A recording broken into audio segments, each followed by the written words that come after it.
Hello बच्चों, welcome to Aspire academy. मेरा नाम है MK सर। कैसे हैं आप सब?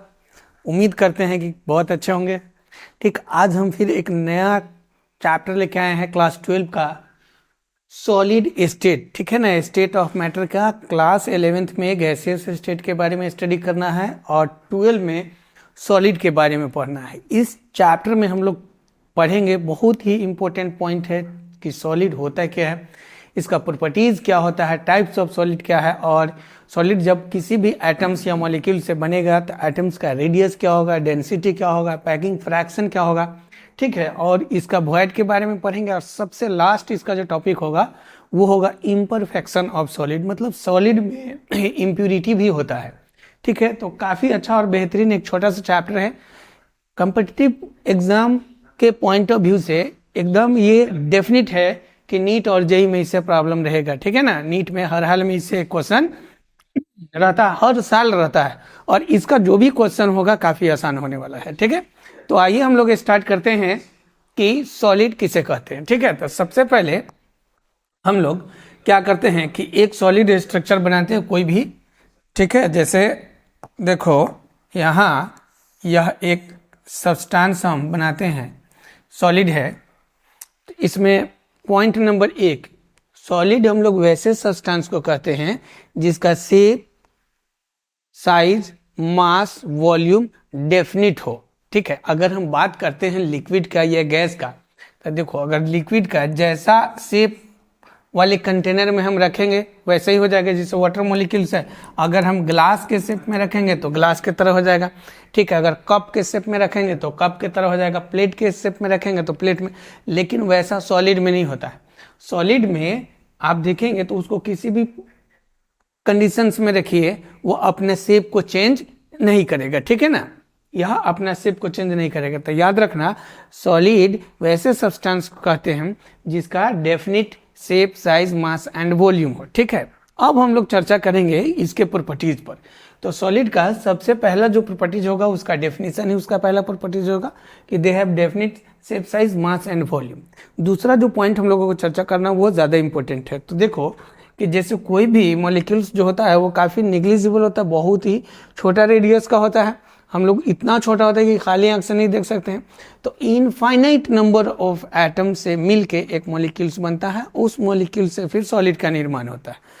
ठीक है, तो देखो, तो जब यहाँ पर ये सॉलिड है तो अगर हम दो मॉलिक्यूल्स ड्रॉ करते हैं तो इस दोनों के बीच का जो डिस्टेंस होगा, दो मॉलिक्यूल्स के बीच में जो डिस्टेंस होगा वो ऑलमोस्ट कितना होगा, 0 के बराबर होगा, निग्लिजिबल होगा, बिल्कुल कॉम्पैक्ट होगा। ठीक है ना, तो आप याद रखना कि कॉन्स्टिट्यूएंट पार्टिकल्स, अब कॉन्स्टिट्यूएंट पार्टिकल्स में 3 तरह का हो सकता है, या तो मॉलिक्यूल्स का सॉलिड बने, या एटम्स का बनेगा, या नहीं तो आयंस का बनेगा। ठीक है, तो कॉन्स्टिट्यूएंट पार्टिकल्स का बीच में जो डिस्टेंस होगा ना वो लगभग 0 के आसपास होगा। कॉन्स्टिट्यूएंट पार्टिकल्स के बीच में जो डिस्टेंस होगा वो ऑलमोस्ट 0 होगा। ठीक है, अब देखो यहाँ पर मॉलिक्यूल्स बिल्कुल एक दूसरे के कांटेक्ट पॉइंट में है। तो इसका मतलब यह है कि यहाँ फोर्स जो लगेगा दो कॉन्स्टिट्यूएंट पार्टिकल्स के बीच में, वह फोर्स कैसा होगा, फोर्स ऑफ अट्रैक्शन होगा, और वो भी स्ट्रॉन्ग फोर्स ऑफ अट्रैक्शन होगा। स्ट्रॉन्ग फोर्स ऑफ अट्रैक्शन होने की वजह से ही सॉलिड क्या होगा कि रिजिड होगा। ठीक है ना, और हार्ड होगा।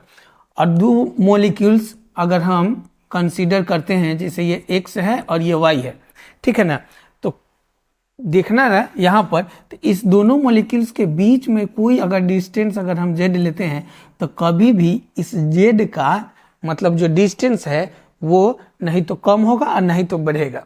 इस पर चर्चा करेंगे कि टाइप्स ऑफ सॉलिड 2 तरह का होता है, तो वहाँ पर थोड़ा सा एमॉर्फस सॉलिड में इसका डिस्टेंस बदल सकता है अगर हम लोग थोड़ा सा एक्सटर्नल फोर्स अप्लाइड करेंगे तब। लेकिन अभी जो हम बात कर रहे हैं वैसे सॉलिड का जिसमें दो कॉन्स्टिट्यूएंट पार्टिकल्स के बीच के अगर आप डिस्टेंस को मेजर करेंगे तो हमेशा बराबर होगा। यह सिर्फ और सिर्फ ऑसिलेट कर सकता है अपने एक्सिस के अबाउट। जैसे ये हमारे पास जो पेन है यह एक सॉलिड सब्सटेंस का बना हुआ है। हम अगर देखते हैं इसका 2 पॉइंट अगर लेते हैं एक यहाँ और एक यहाँ, तो किसी भी एक्सिस के अबाउट इसके पॉइंट सिर्फ और सिर्फ क्या करेगा, रोटेट कर सकता है, डिस्प्लेस नहीं होगा, अपने पोजीशन को रिलीज नहीं होने देगा, ठीक है ना, हटने नहीं देगा। तो उसको हम लोग कहते हैं कि कॉन्स्टिट्यूएंट पार्टिकल्स के बीच में जो फोर्स होगा वो स्ट्रॉन्ग फोर्स ऑफ अट्रैक्शन होगा।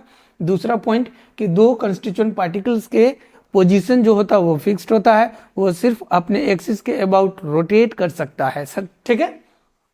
नेक्स्ट जो इसका पॉइंट होगा कि सॉलिड हार्ड और रिजिड होता है, ठीक है। तो ये सॉलिड का डेफिनेशन है और प्रॉपर्टीज है, ठीक।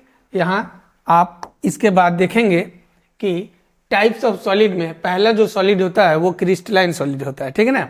तो क्रिस्टलाइन सॉलिड हम लोग वैसे सॉलिड के कहते हैं जिसमें देखो ये जो क्लासिफिकेशन है ना ये बेस्ड है अरेंजमेंट ऑफ एटम्स या मॉलिक्यूल्स, ठीक है। अरेंजमेंट के अकॉर्डिंग हम लोग इसको टाइप्स में कन्वर्ट किए हुए। एक क्रिस्टलाइन सॉलिड, तो क्रिस्टलाइन सॉलिड में एटम्स या मॉलिक्यूल्स का अरेंजमेंट जो होता है वो वेल अरेंजमेंट होता है, ठीक है ना। वेल अरेंजमेंट कहने का मतलब है कि देखो अगर हम सॉलिड लेते हैं कि सॉलिड NaCl है, ठीक है ना, सॉलिड कैसा, एक NaCl लेते हैं तो इसमें कितने आयन्स है, दो, कौन कौन, तो एक Na+ है और दूसरा Cl- है, ठीक है ना, एक Na+ है और Cl- है। तो जब इसका अरेंजमेंट अगर हम लोग करेंगे तो देखो Na+ Cl-, फिर हो जाएगा Na+ Cl-, यहाँ फिर देखिए तो Cl-, Na+, फिर हो जाएगा Cl- और Na+।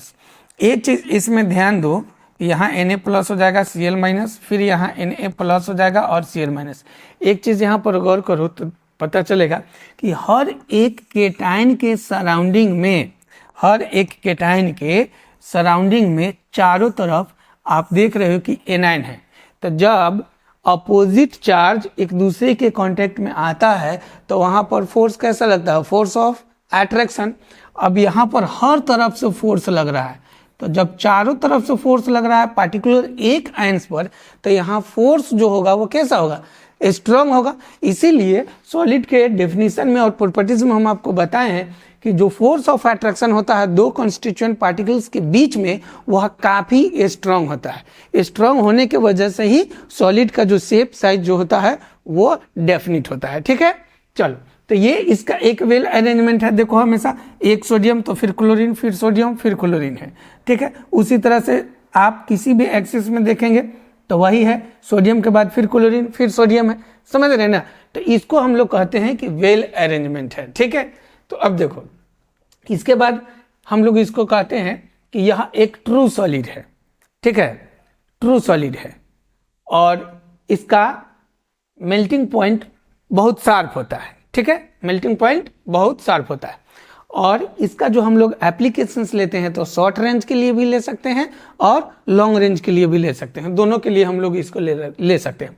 सबसे खास इंपॉर्टेंट बात है कि क्रिस्टलाइन सॉलिड जो होता है यह एक एन आइसोट्रॉपिक सॉलिड होता है।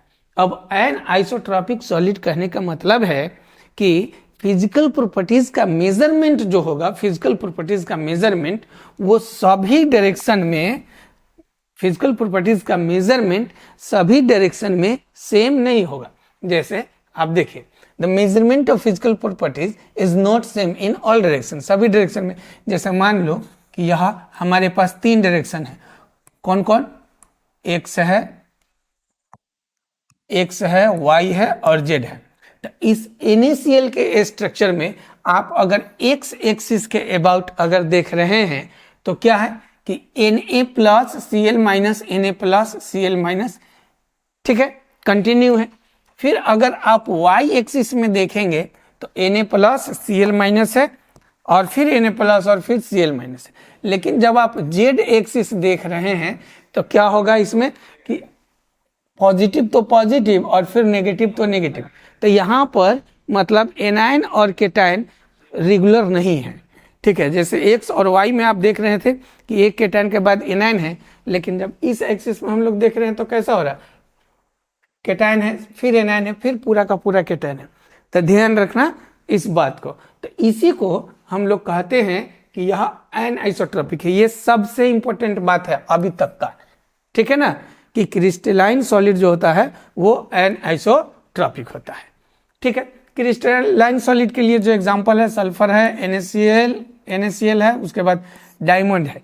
इसमें एक पॉइंट आप याद रखना, डायमंड के स्ट्रक्चर में कार्बन का जितना भी बॉन्डेड होता है दो एटम्स के बीच में, वो सब के सब सिंगल बॉन्डेड होता है, ठीक है ना। In the structure of diamond all carbon atom is connected by the single bond each other. दोनों एटम्स के बीच में जो बॉन्ड बनता है वो कैसा, सिंगल बॉन्ड होता है। जैसे मान लो कि यहाँ कार्बन है और यह कार्बन है, तो जब कभी भी दो एटम्स के बीच में एक बॉन्ड रहता है ना, तो उस बॉन्ड को हम लोग कहते हैं कि सिग्मा बॉन्ड है। और आपको ऑर्गेनिक में हाइब्रिडाइजेशन पढ़ाया गया था कि जब कभी भी कार्बन एटम्स के पास अगर पाई बॉन्ड नहीं हो तो उसका हाइब्रिडाइजेशन जो होगा, हाइब्रिडाइजेशन वो होगा, ठीक है ना, sp3, ठीक है। क्योंकि sp3 स्ट्रक्चर में सभी के सभी बॉन्डेड जो होता है वो हाइब्रिडाइज्ड ऑर्बिटल से होता है, इसमें एक भी अनहाइब्रिडाइज्ड ऑर्बिटल नहीं होता है। तो याद रखना कि डायमंड के स्ट्रक्चर में एक बार पूछा भी था एग्जाम में कि सभी कार्बन एटम्स का हाइब्रिडाइजेशन डायमंड के स्ट्रक्चर में क्या होता है, तो उसका आंसर होगा sp3। अगर इसमें बॉन्ड एंगल पूछता तो आप क्या कहते हैं, sp3 का बॉन्ड एंगल कितना होता है, 109.5 डिग्री, ठीक है। तो ये दोनों पॉइंट को आप याद रखिएगा क्रिस्टलाइन सॉलिड के लिए, ठीक है। ये बहुत ही इंपॉर्टेंट पॉइंट है। उसके बाद हम लोगों का जो इसका दूसरा जो टाइप्स है वो है एमॉर्फस सॉलिड, ठीक है। एमॉर्फस सॉलिड को हम लोग नॉन क्रिस्टलाइन सॉलिड भी कहते हैं। एमॉर्फस सॉलिड का दूसरा जो नाम होता है वो होता है नॉन क्रिस्टलाइन सॉलिड, ठीक है। तो देखो, क्रिस्टलाइन सॉलिड में एटम्स का अरेंजमेंट जो होगा वो वेल अरेंजमेंट होता है, लेकिन इस केस में एटम्स का अरेंजमेंट वेल नहीं होगा, ठीक है ना। इसमें कोई भी मॉलिक्यूल्स या एटम्स कहीं भी रह सकता है। जैसे हम डायग्राम बनाते हैं उसको देखो, जैसे ये मॉलिक्यूल्स है,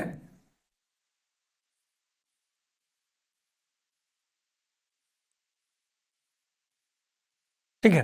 देखो कुछ को हम डार्क कर देते हैं, कुछ को हम खाली छोड़ देते हैं,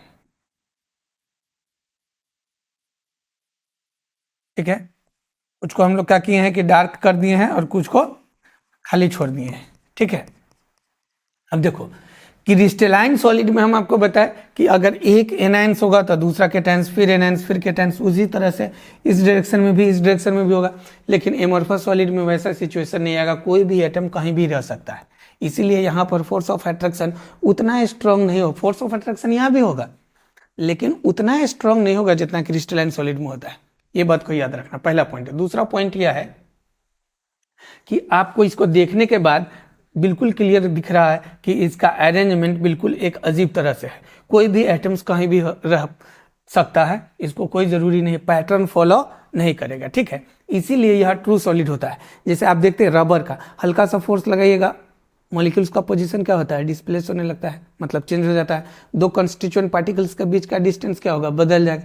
जैसे आप स्प्रिंग देखेंगे, स्प्रिंग को आप चाहे तो थोड़ा सा फोर्स लगा दीजिएगा तो क्या होगा, डिस्टेंस कम भी हो सकता है और ज़्यादा भी हो सकता है, ठीक। तो एमॉर्फस सॉलिड जो है उसमें याद रखना कि कॉन्स्टिट्यूएंट पार्टिकल्स का अरेंजमेंट वेल नहीं होता है, इसीलिए इसको फॉल्स सॉलिड कहते हैं, ठीक है। इसको हम लोग क्या कहते हैं, फॉल्स सॉलिड कहते हैं। इसका मेल्टिंग पॉइंट शार्प बिल्कुल नहीं होता है, बहुत ही कम होता है। और सबसे इंपॉर्टेंट बात कि इसमें आप याद रखिएगा कि यह एक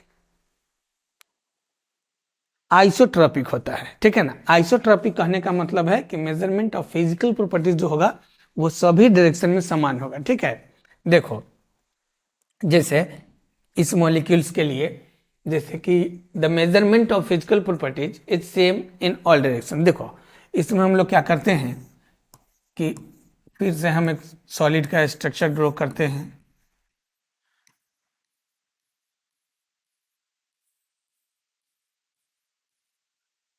कुछ पॉइंट को आप डार्क कर लीजिए, कुछ पॉइंट को वैसे ही रहने दो।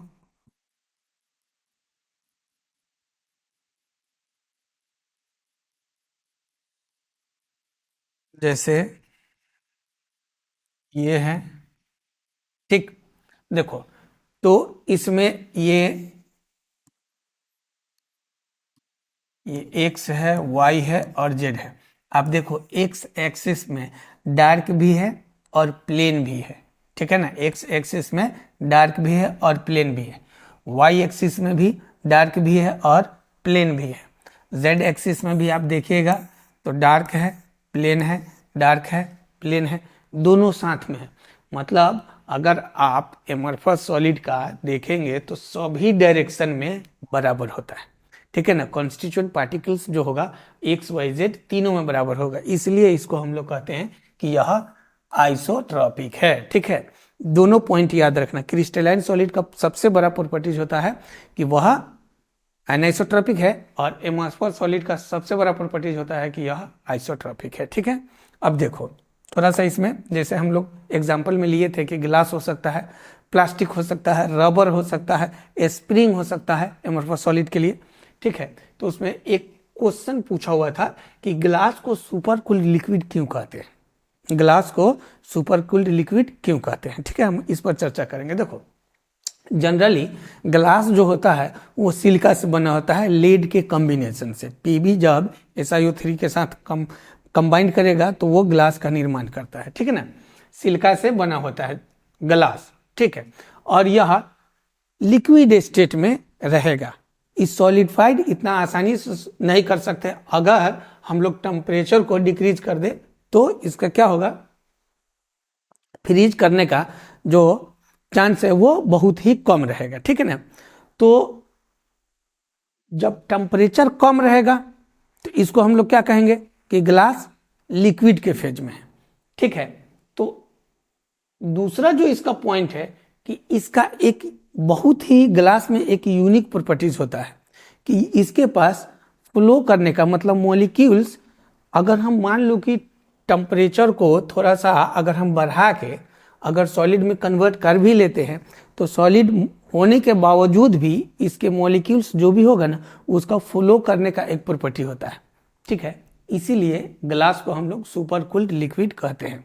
और सिलिका का, जैसे ग्लास जिस मटेरियल से बना हुआ है, लेड और सिलिका के कॉम्बिनेशन से, तो याद रखना सिलिका का खुद का एक प्रॉपर्टीज है कि वह लिक्विड स्टेट में बेहतर रहता है, ठीक है। तो इसीलिए हम लोग ग्लास को सुपर कूल्ड लिक्विड कहते हैं। तो इसमें आपको जो याद रखना है वो याद रखना है कि यूनिक प्रॉपर्टी होता है फ्लो प्रॉपर्टीज ऑफ ग्लास, ठीक है ना। मॉलिक्यूल्स को फ्लो करने का इसमें प्रॉपर्टीज पाया जाता है, इसीलिए हम लोग इसको सुपर कूल्ड लिक्विड कहते हैं। एक बार पूछा हुआ था, ऐसे आप याद रखेंगे, ठीक है। उसके बाद हम लोगों को पढ़ना है कि difference between crystalline and amorphous solid, ठीक है। अगर हम इसका शेप की बात करेंगे ना, शेप की बात करेंगे तो क्रिस्टलाइन सॉलिड का शेप होता है रेगुलर, डेफिनिट इसको बोलेंगे, ठीक है ना। डेफिनिट कैरेक्टर होता है जिससे शेप साइज वगैरह इसका डेफिनिट होता है। लेकिन अगर एमरफस की बात करेंगे तो उसका शेप और साइज रेगुलर नहीं होता है, इरेगुलर होता है और चेंज करते रहता है उसका शेप और साइज, ठीक। मेल्टिंग पॉइंट की बात करेंगे तो इसका शार्प मेल्टिंग पॉइंट होता है, इसका शार्प मेल्टिंग पॉइंट नहीं होता है। अगर हम इसका बात करेंगे कि क्रिस्टलाइन सॉलिड के लिए तो ये एक एनआइसोट्रॉपिक सॉलिड है और यह एक आइसोट्रॉपिक सॉलिड है, ठीक है। नेचर की बात करोगे तो ये ट्रू सॉलिड होता है, इसको स्यूडो सॉलिड या सुपर कूल्ड हम लोग सॉलिड बोलते हैं, लिक्विड बोलते हैं, सॉरी, ठीक है। ऑर्डर की बात करेंगे तो यह लॉन्ग रेंज और शॉर्ट रेंज दोनों होता है, इसमें सिर्फ और सिर्फ शॉर्ट रेंज ऑर्डर में होता है। तो डिफरेंस में बस 2-3 छोटा छोटा पॉइंट आप याद रखेंगे, ठीक है ना। नेक्स्ट जो पॉइंट है हम लोग का वो है कि टाइप्स ऑफ क्रिस्टलाइन सॉलिड किसे कहते हैं। तो इस सबसे पहला पॉइंट है कि आयनिक सॉलिड। देखो सिंपल पॉइंट से याद रखना कि आयनिक सॉलिड जो होता है ना मेटल और नॉन मेटल के बीच में बनेगा, ठीक है। तो वह सब सॉलिड आयनिक सॉलिड कहलाएगा जिसका फॉर्मेशन आयनिक बॉन्ड से होता है। अब आयनिक बॉन्ड के लिए याद रखना कि जब कभी भी मेटल और नॉन मेटल अगर बॉन्डिंग करता है तो उसके द्वारा जो बॉन्ड बनेगा उसको हम लोग आयनिक बॉन्ड कहते हैं, ठीक है। अब देखो आयनिक बॉन्ड के लिए पहचान कैसे रखोगे कि देखो जिस एलिमेंट का नाम एम पर खत्म होगा वो मेटल होता है, और जिस एलिमेंट का नाम एन पर खत्म होगा वो नॉन मेटल होगा। ये 100% ट्रूथ नहीं है, कुछ जगह पर यह जो ट्रिक है यह फेल हो जाएगा, ठीक है, लेकिन जनरल हम बोले 98-99% में ये लागू होगा। जैसे मान लो कि सोडियम और क्लोरीन की बात करते हैं, अगर Na और Cl की बात करते हैं तो यह बनेगा NaCl, ठीक है। अब देखो सोडियम कैसा है, एक मेटल है, तो इसका नाम कहाँ समाप्त हो रहा है, M पर, तो ये मेटल हो जाएगा। क्लोरीन कैसा है, तो क्लोरीन N पर फिनिश हो रहा है, तो नॉन मेटल। और इस दोनों के बीच में जो बॉन्ड बना वो Na अब बॉन्ड Cl, तो ये वाला बॉन्ड कौन सा बॉन्ड कहलाएगा, आयनिक बॉन्ड कहलाएगा। और आपको पता है कि आयनिक बॉन्ड से जो भी सॉलिड बनेगा वो कैसा सॉलिड होगा, आयनिक सॉलिड होगा। अब ध्यान दो, तो यहाँ यह मेटल है, तो आफ्टर वर्किंग क्या हो जाएगा, सोडियम प्लस हो जाएगा और क्लोरीन कैसा हो जाएगा, नेगेटिव हो जाएगा, ठीक है। तो हमेशा आयनिक सॉलिड का प्रिपरेशन जो होता है वो पॉजिटिव और नेगेटिव आयंस से होता है, ठीक है। इसमें दो अलग अलग कैरेक्टर के एटम्स और आयंस इंक्लूड होंगे, ठीक है। चल इसके बाद इसमें जो फोर्स जो होगा वो इलेक्ट्रोस्टैटिक्स फोर्स ऑफ अट्रैक्शन होगा, क्योंकि जब चार्ज अपोजिट है तो इलेक्ट्रोस्टैटिक्स फोर्स ऑफ अट्रैक्शन होगा, ठीक, और वो भी कैसा होगा, बहुत ही स्ट्रांग फोर्स ऑफ अट्रैक्शन होगा। नेक्स्ट अगर हम लोग बात करते हैं तो जितना भी ये सॉलिड जो होता है वो हार्ड कैरेक्टर का होता है, काफी मजबूत होता है, ठीक है। नेक्स्ट है कि इसका मेल्टिंग और बॉइलिंग पॉइंट दोनों काफी हाई होता है, ठीक है। और इस तरह का आयनिक सॉलिड जितने भी है नेचर में वो सब गुड कंडक्टर है, ठीक है ना, इलेक्ट्रिसिटी का, हीट और इलेक्ट्रिसिटी का, याद रखना यह आयनिक सॉलिड के लिए। तो आयनिक सॉलिड का सिंपल डिफिनेशन याद रखना, वैसे सॉलिड जो आयनिक बॉन्ड से बने, और आयनिक बॉन्ड कब बनेगा, जब एक पॉजिटिव और एक नेगेटिव आयंस आएगा तब भी जाके आयनिक बॉन्ड बनेगा। हम सिंपल पहचान बताए हैं, जिस मेटल का, जिस एलिमेंट का नाम M पर खत्म होगा उसको हम लोग मेटल कहेंगे, और जिस एलिमेंट का नाम N पर खत्म होगा उसको हम लोग नॉन मेटल कहेंगे। समझ गए बात को, ठीक है। और उससे जो बॉन्ड बनेगा उसको आयनिक बॉन्ड कहेंगे, और आयनिक बॉन्ड से जो भी सॉलिड बनेगा उसको हम लोग आयोनिक सॉलिड कहते हैं। तो ये हमारा क्रिस्टलाइन सॉलिड का पहला टाइप्स था कि आयनिक सॉलिड क्या होता है, ठीक है। दूसरा पॉइंट हम लोग देखते हैं। अब देखो, अब मोलिकुलर सॉलिड की हम लोग बात करते हैं, तो मोलिकुलर सॉलिड में क्या होता है कि इसमें जो कॉन्स्टिट्यूएंट पार्टिकल्स होगा वो मॉलिक्यूल्स का होगा, ठीक है ना, वो किसका होगा, मॉलिक्यूल्स का होगा। अब देखो इसमें जो फोर्स लगेगा वो वैन डर वाल्स फोर्स लगेगा। अब मॉलिक्यूल्स है तो वैन डर वाल्स फोर्स लगेगा। हम लोग चैप्टर 4 क्लास 11th में हम लोग स्टडी किए हुए हैं कि वहाँ पर जो फोर्स होता है वो 3 तरह का फोर्स होता है, कोजेंस फोर्स, डीबाई फोर्स और लंदन फोर्स होता है, ठीक। तो यहाँ पर हम लोग उसी का थोड़ा सा चर्चा करेंगे। देखो तो टाइप्स ऑफ सॉलिड में जो पहला जो हमारे पास जो पॉइंट है वो है कि नॉन पोलर मॉलिक्यूलर सॉलिड किसे कहते हैं, ठीक है। नॉन पोलर मॉलिक्यूलर सॉलिड किसे कहते हैं, तो ध्यान में रखना कि इस तरह का जो सॉलिड होगा वो नॉन पोलर कोवेलेंट से बनता है। अब नॉन पोलर कोवेलेंट बॉन्ड और पोलर कोवेलेंट बॉन्ड क्या होता है उससे पहले समझते हैं कि कोवेलेंट बॉन्ड किसे कहते हैं। तो जब कभी भी नॉन मेटल और नॉन मेटल के बीच में, नॉन मेटल के बीच में जब बॉन्ड बनेगा तो उसको हम लोग कहते हैं कि यह कोवेलेंट बॉन्ड है, ठीक है ना, उसको हम लोग क्या कहते हैं कि यह कोवेलेंट बॉन्ड है, याद रखना। नॉन मेटल और नॉन मेटल के बीच में जब भी बॉन्ड बनेगा उसको हम लोग कोवेलेंट बॉन्ड कहते हैं।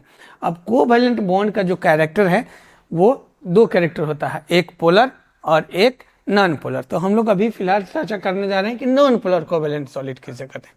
तो इस तरह का solid non polar covalent bond से बनेगा, और इसमें जो फोर्स जो लगता है वो वैन डर वाल्स का फोर्स लगता है, उसको हम लोग कहते हैं induced dipole force of attraction, या इसी को और हम लोग कहते हैं लंदन फोर्स, ठीक है। लंदन फोर्स कहने का मतलब है कि 2 नॉन पोलर मॉलिक्यूल्स को बाइंड करेगा, 2 नॉन पोलर मॉलिक्यूल्स को बाइंड करेगा। जैसे मिसाल के तौर पर देखो कि यहाँ पर मान लो कि Cl बॉन्ड Cl है, तो यहाँ पर ये वाला बॉन्ड को लंदन फोर्स नहीं है या इंड्यूस्ड डाइपोल नहीं है, ठीक है। अगर एक और नॉन पोलर मॉलिक्यूल्स को अगर बाइंड करता है तो ये जो फोर्स बनेगा इसी को हम लोग बोलते हैं कि यहाँ जो फोर्स लग रहा है इसको हम लोग लंदन फोर्स कहते हैं। तो लंदन फोर्स के वजह से बहुत सारे infinite number of Cl molecules एक दूसरे के कांटेक्ट पॉइंट में रहेगा। तो अब देखो यहाँ पर ये Cl2, जैसे आप देखेंगे कि Cl2 है या Br2 है या CO2 है, यह सब मॉलिक्यूल्स कैसा है, non polar molecules, all are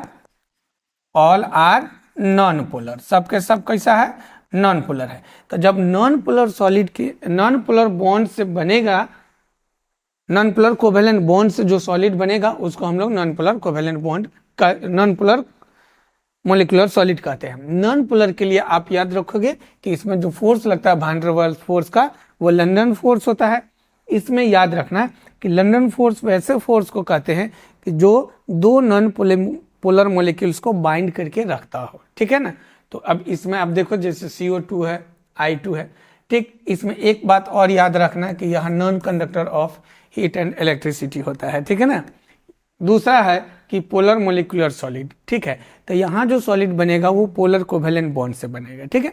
अब पोलर कोवेलेंट हम लोग किसको कहते हैं, तो सबसे पहले समझते हैं कि पोलर मॉलिक्यूल्स, जब दो पोलर मॉलिक्यूल्स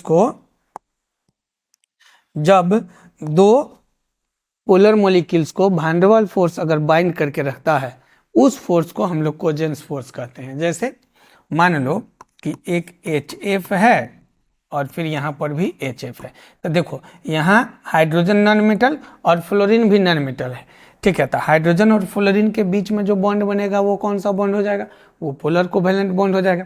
फिर यहाँ देखो यहाँ भी पोलर कोवेलेंट बॉन्ड है। तो जब दो या उससे अधिक पोलर कोवेलेंट बॉन्ड को वैन डर वाल्स फोर्स अगर बाइंड करता है तो उस फोर्स को हम लोग कहते हैं कि यह कोजेंस फोर्स है। तो यहाँ जो फोर्स लग रहा है इस फोर्स को हम लोग क्या कहेंगे कि यह कोजेंस फोर्स है। समझ रहे हैं ना बात को, इसको हम लोग क्या कहेंगे कि कोजेंस फोर्स है। इसमें ध्यान रखना कि it is conductor of electricity and heat होता है, ठीक है ना। और ये जो होगा ये किसके वजह से होगा, कोजेंस फोर्स के वजह से होगा, ठीक है। नेक्स्ट और थर्ड है कि हाइड्रोजन बॉन्डेड मोलिकुलर सॉलिड किसको कहते हैं। याद रखना हाइड्रोजन बॉन्डेड मोलिकुलर सॉलिड कहने का मतलब है कि वैसा सॉलिड जो हाइड्रोजन बॉन्ड से बना हो, ठीक है ना। This types of solid are made up of hydrogen bond. अब हाइड्रोजन बॉन्ड के लिए एक कंडीशन है, हम लोग उसको समझते हैं कि क्या होता है हाइड्रोजन बॉन्डेड मोलिकुलर सॉलिड, ठीक है। तो जब most electronegative atom fluorine, oxygen और नाइट्रोजन, तीन हमारे पास एलिमेंट्स है जिसको हम लोग मोस्ट इलेक्ट्रोनेगेटिव एटम कहते हैं, फ्लोरीन, ऑक्सीजन, नाइट्रोजन। अगर इससे हाइड्रोजन एटम कनेक्ट है, ठीक है, तो जब भी बॉन्ड बनेगा तो उस बॉन्ड को हम लोग हाइड्रोजन बॉन्ड कहते हैं। उस बॉन्ड को हम लोग कौन सा बॉन्ड कहेंगे, हाइड्रोजन बॉन्ड कहते हैं। समझ के बात को, उसे हम लोग हाइड्रोजन बॉन्ड कहते हैं। अब जैसे मान लो कि HF और HOH वाटर मॉलिक्यूल्स है, ठीक है। तो देखो यहाँ ऑक्सीजन के पास हाइड्रोजन है, यहाँ फ्लोरीन के पास हाइड्रोजन है, ठीक है। तो इस दोनों के बीच में जो बॉन्ड बनेगा ना, उस बॉन्ड को हम लोग हाइड्रोजन बॉन्ड कहते हैं। इस बॉन्ड को हम लोग क्या कहेंगे, हाइड्रोजन बॉन्ड कहते हैं। हाइड्रोजन बॉन्ड के लिए याद रखना हमेशा कि most electronegative atom fluorine, oxygen और नाइट्रोजन, जब तीन एलिमेंट होगा मोस्ट इलेक्ट्रोनेगेटिव एटम, उसी को हम लोग कहते हैं, ठीक है ना। देखो जब हाइड्रोजन बॉन्ड से जो भी सॉलिड बनेगा तो उसको हम लोग हाइड्रोजन बॉन्डेड सॉलिड कहते हैं। इसमें सबसे खास जो बात है एग्जांपल में याद रखना, जैसे आइस हो गया, आइस क्या होता है H2O, आप देख सकते हो यूरिया, तो यूरिया क्या हो जाएगा, इसका केमिकल फॉर्मूला आता है CONH2 का होल टू एस। तो ध्यान से देखो तो ध्यान से देखो तो आप देख रहे हो क्या कि जैसे मोस्ट इलेक्ट्रोनेगेटिव एटम यहाँ नाइट्रोजन है, तो नाइट्रोजन के साथ हाइड्रोजन है, हाइड्रोजन बॉन्ड बनाएगा। फिर यहाँ पर देखो मोस्ट इलेक्ट्रोनेगेटिव एटम ऑक्सीजन है, ऑक्सीजन के साथ हाइड्रोजन है, तो हाइड्रोजन बॉन्ड बनाएगा।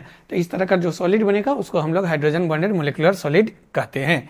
नेक्स्ट जो हमारे पास पॉइंट है वो है कि मेटेलिक सॉलिड किसे कहते हैं, ठीक है। याद रखना मेटेलिक सॉलिड में यह एक प्योर टाइप्स ऑफ मेटल से, मतलब यह जो होगा सिर्फ और सिर्फ एक ही तरह के मेटल से सॉलिड का निर्माण होगा, ठीक है। और इसमें क्या होता है कि फ्री इलेक्ट्रॉन होगा। फ्री इलेक्ट्रॉन को हम लोग और कह सकते हैं कि मोबाइल इलेक्ट्रॉन होगा। जैसे किसी भी एटम्स के अराउंड या आयंस के अराउंड जो इलेक्ट्रॉन होगा वो कंटिन्यूअसली मोशन में होगा, ठीक है ना, लगातार मोशन में होगा। तो वैसे सॉलिड को हम लोग मेटालिक सॉलिड कहते हैं। जैसे मान लो कि हम देखते हैं कि Na प्लस है, ठीक है, और भी है Na प्लस, Na प्लस है, ठीक है। तो क्या होगा कि इसके चारों तरफ सराउंडिंग में इलेक्ट्रॉन नेगेटिवली चार्ज होगा, वो कंटिन्यूअसली मोशन में होगा, ठीक है ना। वो कैसा होगा, कंटिन्यूअसली मोशन में होगा। तो अब यहाँ पॉजिटिव चार्ज है तो इस इलेक्ट्रॉन को भी अट्रैक्ट करेगा, इसको भी अट्रैक्ट करेगा, इसको भी। मतलब यहाँ जो होगा वो काफी स्ट्रॉन्ग इलेक्ट्रॉन और आयंस के बीच में फोर्स ऑफ अट्रैक्शन लगेगा, ठीक है, बहुत स्ट्रॉन्ग। तो इससे जो भी सॉलिड बनेगा, इस तरह का सॉलिड को हम लोग मेटालिक सॉलिड कहते हैं। जैसे आप देखो Fe2+ है तो ये भी मेटालिक सॉलिड है, कॉपर है +2 ये भी मेटालिक सॉलिड है, ठीक है ना। तो मेटालिक सॉलिड में सिर्फ और सिर्फ मेटल से बना होता है, उसको हम लोग मेटालिक सॉलिड कहते हैं। Fe2 के साथ आप Fe3 ले सकते हैं, Fe+ ले सकते हैं, CO3+ कोबाल्ट ले सकते हैं, ठीक है ना। CO3+ आप कोबाल्ट ले सकते हैं, मैग्नीज ले सकते हैं। इस तरह के सॉलिड को हम लोग कहते हैं कि यह मेटालिक सॉलिड है। और नेक्स्ट है नेटवर्क सॉलिड। तो नेटवर्क सॉलिड में ज़्यादा कुछ याद मत रखना। इसमें जो होता है कि यह एक कोवेलेंट बॉन्ड से बनेगा और लार्ज एक्सटेंट पर, बहुत बड़े पैमाने पर बनता है, ठीक है ना। उसी को हम लोग कहते हैं कि यह नेटवर्क सॉलिड है और ये भी कोवेलेंट बॉन्ड से बनेगा। एग्जाम्पल में आप याद रखना है SiO2, ठीक है, तो ये याद रखना है। चलो नेक्स्ट हम लोग देखते हैं कि क्या है इसमें।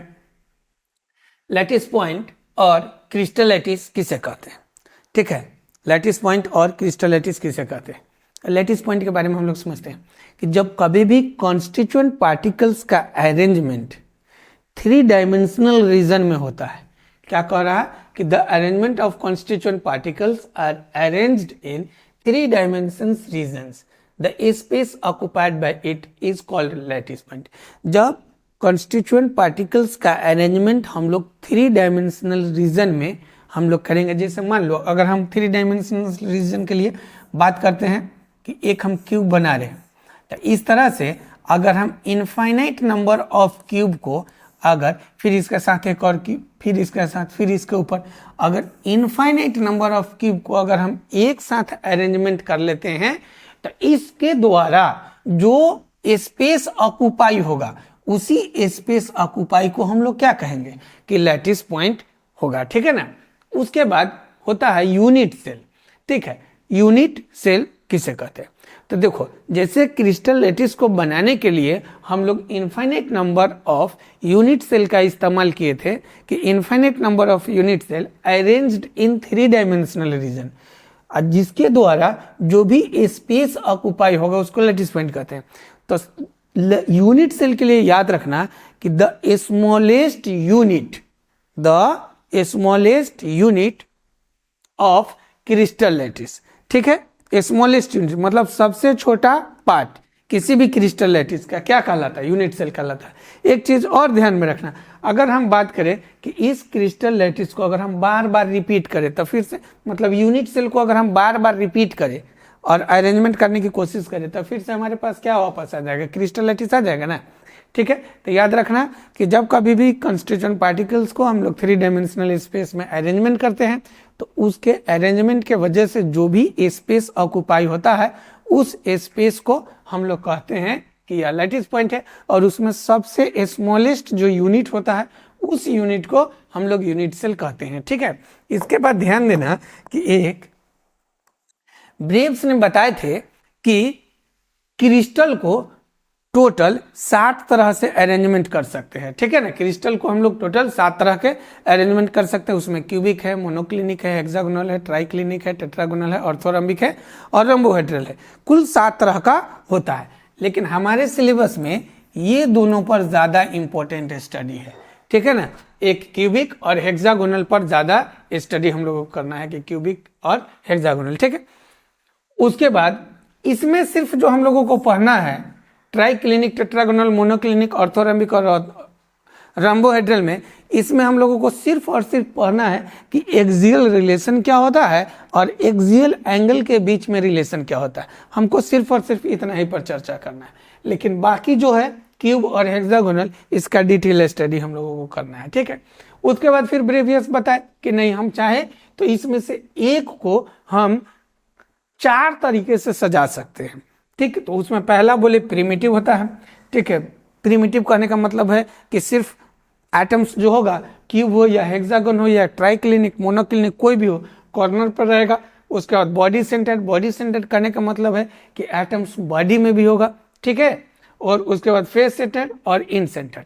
एक बात बताओ, कुल मिला के अगर हम यहाँ पर क्रिस्टल्स के संख्या देखें तो नंबर ऑफ क्रिस्टल जो होगा, नंबर ऑफ क्रिस्टल वो कितना हो जाएगा? देखो 7 तो बेसिक क्रिस्टल है। अगर आपसे क्वेश्चन कोई पूछता है कि बेसिक क्रिस्टल की संख्या कितना है तो 7। ठीक है, तो 7, और एक क्रिस्टल को हम मैक्सिमम कितने तरह से सजा सकते हैं? तो 4। तो कुल मिला के कितना हो जाएगा? 28 क्रिस्टल होगा। लेकिन याद रखना, इसमें सिर्फ और सिर्फ 14 नेचर में पाया जाता, but 14 of them are exist. 14 of them are exist in nature. ये बात को याद रखना, ये बहुत इंपॉर्टेंट पॉइंट है कि सिर्फ और सिर्फ इसमें 14 तरह का ही क्रिस्टल पाया जाता है। होना चाहिए था कितना? 28, लेकिन होता है सिर्फ और सिर्फ 14। ये पॉइंट को याद रखना। ठीक है, अब हम लोग इसको 1 बाय 1 सातों का स्टडी कर लेते हैं कि इसका एक्सियल रिलेशन क्या है, एक्सियल एंगल क्या है, इस पर हम लोग चर्चा कर लेते हैं। ठीक है, तो देखो इसमें बहुत सारा सवाल पूछा गया हुआ है। ठीक है ना, बहुत सारा सवाल पूछा गया हुआ है। ठीक, पहला पॉइंट जो हमारे पास है कि लैटिस कितने तरह का होता है? तो 7 तरह का होता है। ठीक है, उसमें मतलब जैसे आपको बताया कि प्रिमिटिव होता है, बॉडी सेंटर होता है, इन सेंटर होता है, ठीक है, फेस सेंटर होता है। फिर उसके बाद हम लोग देखेंगे कि एज लेंथ का रिलेशन क्या है, फिर उसके बाद एंगल का रिलेशन क्या है। एग्जाम्पल का उतना कोई खास मायने नहीं रखता है, क्योंकि कभी भी यह बदलते रहेगा। एग्जाम्पल तो इनफाइनिट है। ठीक है, याद रखना। उसके बाद देखो, जैसे पहला जो हमारे पास है वो क्यूब है। तो क्यूब किसे कहते हैं? कि क्यूब में ये एक हम स्ट्रक्चर बनाते हैं क्यूब का। तो देखो, तो ये क्यूब है। ठीक, इसको हम लोग ले लेते हैं कि यह एक्स एक्सिस है, और इसको हम लोग ले लेते हैं वाई एक्सिस है, और यह है जेड एक्सिस। ठीक है, इसमें हम लोग इसको ए, बी और इसको सी ले लेते हैं। देखो, और सब एंगल है ये, यहाँ अल्फा, इसको हम लोग बीटा, और इसको हम लोग लेते हैं कि गामा है। ध्यान से देखो, तो देखो क्यूब का मतलब क्या होता है कि सभी के सभी साइड्स जो होगा आपस में बराबर होगा। तो इसमें हम लिख सकते हैं a is equal to B is equal to C, मतलब a बराबर होगा b का और बराबर होगा c का। ठीक है, अब देखो यहाँ क्यूब है, तो अगर हम बात करेंगे तो हर एक्सिस एक दूसरे के ऊपर परपेंडिकुलर है। ठीक है ना, एक दूसरे के ऊपर क्या है? परपेंडिकुलर है। और जब परपेंडिकुलर है तो एंगल कितना डिग्री होगा? 90 डिग्री होगा ना। ठीक है, तो जैसे यहाँ पर देखो एक्स और वाई के बीच में जो एंगल बना उसको अल्फा बोलते हैं, तो अल्फा, और फिर उसी तरह से वाई और जेड बीटा, और एक्स और जेड गामा। यह सब के अगर हम लोग बात करेंगे तो ये कितना डिग्री होगा? 90 डिग्री होगा। तो आपको यही रिलेशन इस सब के लिए याद रखना है। ठीक है ना, तो कौन कौन? A is equal to B is equal to C, alpha is equal to beta is equal to gamma is equal to कितना हो जाएगा? 90 डिग्री। ठीक है, इसमें देखो जैसे पॉइंट नंबर, इसमें क्यूबिक के लिए अगर हम लोग बात करेंगे तो कितना हो जाएगा? क्यूब में अल्फा बराबर ए बराबर बी बराबर सी है, और फिर उसी तरह से अल्फा बीटा गामा सब कितने डिग्री के बराबर है? तो 90 डिग्री के बराबर है। सिंपल बात है। उसी तरह से अगर हम हेक्सागन की बात करेंगे, ठीक है, देखो जैसे अगर हम हेक्सागन की बात करते हैं तो हेक्सागन के लिए क्या हो जाएगा? देखो, हेक्सागन का मतलब है कि बेस का जो स्ट्रक्चर होगा उसमें 6 साइड्स होगा, और 6 के 6 साइड्स आपस में इक्वल होगा, उसको हम लोग हेक्सागन कहते हैं। ठीक है, सिमिलरली एक और हम लोग ड्रॉ कर लेते हैं ऊपर की तरफ। इसको इससे मिला दो, इसको इससे, इसको इससे, और फिर इसको इससे मिला दो, इसको इससे, और इसको इससे मिला दो। देखो तो इसको हम लोग कहते हैं कि यह A है, और फिर इसको हम लोग कहते हैं कि यह B है, और ये वाला जो डिस्टेंस है, ये वाला यहाँ से लेकर इसको हम लोग कहते हैं कि C है। तो कोई भी हेक्सागोनल में यह कौन सा है, हेक्सागोनल है। तो हेक्सागोनल में ध्यान रखना कि A is equal to B होगा but not equal to C। Hexagon में बेस का जो साइड्स होता है वो आपस में बराबर होता है। A is equal to B but not equal to C। C इसमें क्या होगा कि डिफरेंट होगा। उसी तरह से अगर हम बात करेंगे, जैसे मान लो कि ये एक हेक्सागन का एक्सिस है और इस पर कोई परपेंडिकुलर है, तो यहाँ जो एक्सिस बनेगा ये वाला एंगल, जैसे ये है, ठीक है ना, तो यहाँ पर कोई इस तरह से कोई परपेंडिकुलर है इस तरह से, तो इसके द्वारा अल्फा और बीटा, तो अल्फा जो होगा बीटा के बराबर होगा और वो कितना डिग्री होगा 90। लेकिन इसमें गामा जो होगा ना, तो गामा यह 120 डिग्री होता है। जैसे ये 120 डिग्री क्यों होता है ये भी देखो। जैसे अगर हम हेक्सागन की बेस की बात करते हैं, अगर हम हेक्सागन की बात करते हैं तो हम देखो एक बेस बनाते हैं, ठीक। जैसे ये मान लो कि ये मेरा हेक्सागन का बेस है, और सबको हम क्या करेंगे कि सेंटर के अकॉर्डिंग मिला देंगे। अब देखो सेंटर के अकॉर्डिंग मिलाएंगे तो ये जितने भी ट्रायंगल बना सब का सब क्या है, इक्विलेटरल ट्रायंगल है, और इक्विलेटरल ट्रायंगल है तो एंगल कितना होगा 60। तो जब यह 60 है तो ये भी तो 60 होगा ना। अब ये 60 और ये 60 दोनों को हम लोग ऐड कर लेंगे तो 60 और प्लस 60 कितना हो जाएगा 120 डिग्री। तो ये हमारा गामा का वैल्यू होगा, ठीक है ना। तो alpha is equal to beta 90 degree but gamma is equal to 120 degree, ठीक। उसी तरह से A is equal to B but B not equal to A और B not equal to C, ठीक है। देखो जैसे इस केस में, अब देखो हेक्सागोनल में क्या होगा, हेक्सागोनल में कि A is equal to B होगा but not equal to C। उसी तरह से अल्फा बीटा 90 डिग्री होगा लेकिन गामा कितना होगा 120 डिग्री होगा। इस बात को आप याद रखिएगा। इसमें और भी आपसे क्वेश्चन पूछ सकता है कई तरीके से। जैसे आप देखेंगे 2122 का नीट का पेपर आप देखेंगे तो उसमें क्वेश्चन पूछा हुआ है कि जैसे कि टोटल बेसिक क्रिस्टल हमारे पास कितना है 7 है। इसमें पूछा था कि कितने क्रिस्टल्स है जिसमें बॉडी सेंटर्ड पाया जाता है। तो वैसे क्रिस्टल्स की संख्या होता है 3, ठीक है ना। बॉडी सेंटर्ड पाए जाने वाले क्रिस्टल्स की संख्या होता है 3। एक तो आपका क्यूबिक है बॉडी सेंटर्ड के लिए, दूसरा टेट्रागोनल है इसमें भी बॉडी सेंटर्ड होता है, और तीसरा जो है ऑर्थोरम्बिक है उसमें भी बॉडी सेंटर्ड होता है। तो 3 क्रिस्टल वैसे हैं जिसमें बॉडी सेंटर्ड पाया जाता है। ये एक क्वेश्चन पूछा हुआ था 21 वाले नीट में या 22 वाले नीट में, बहुत जल्दी पूछा हुआ था। और फिर एक क्वेश्चन जो है कि जिसे 7 तरह का क्रिस्टल है, तो सबसे ज्यादा टाइप्स ऑफ क्रिस्टल किस में होता है, तो उसमें याद रखना कि सबसे ज्यादा ऑर्थोरम्बिक में होता है। इसमें 4 होता है, प्रिमिटिव भी होता है, बॉडी सेंटर होता है, फेस सेंटर होता है, इन सेंटर होता है। हम थोड़ा देर पहले आपको बताए थे कि कुल मिला के क्रिस्टल्स की संख्या होना चाहिए था 28, क्योंकि एक क्रिस्टल को हम लोग 4 तरीके से अरेंजमेंट कर सकते हैं, तो होना चाहिए था कितना 28। लेकिन कई में एब्सेंट है। जैसे इस केस में आप देखिएगा तो क्यूब में इंड सेंटर्ड एब्सेंट है, ठीक है। अगर टेट्रागोनल की बात करेंगे तो इसमें फेस सेंटर्ड और इंड सेंटर्ड एब्सेंट है। फिर उसके हेक्सागोनल में देखिएगा तो सिर्फ और सिर्फ हेक्सागोनल में प्रिमिटिव होता है, इसमें ना तो फेस सेंटर्ड होता है, ना इंड सेंटर्ड होता है, ना बॉडी सेंटर्ड होता है, ठीक। उसके बाद फिर रंबोहेड्रल में भी प्रिमिटिव होता है। तो इसके वजह से कुल मिला के जो क्रिस्टल्स होता है वो सिर्फ और सिर्फ 14 ही होता है, ठीक है।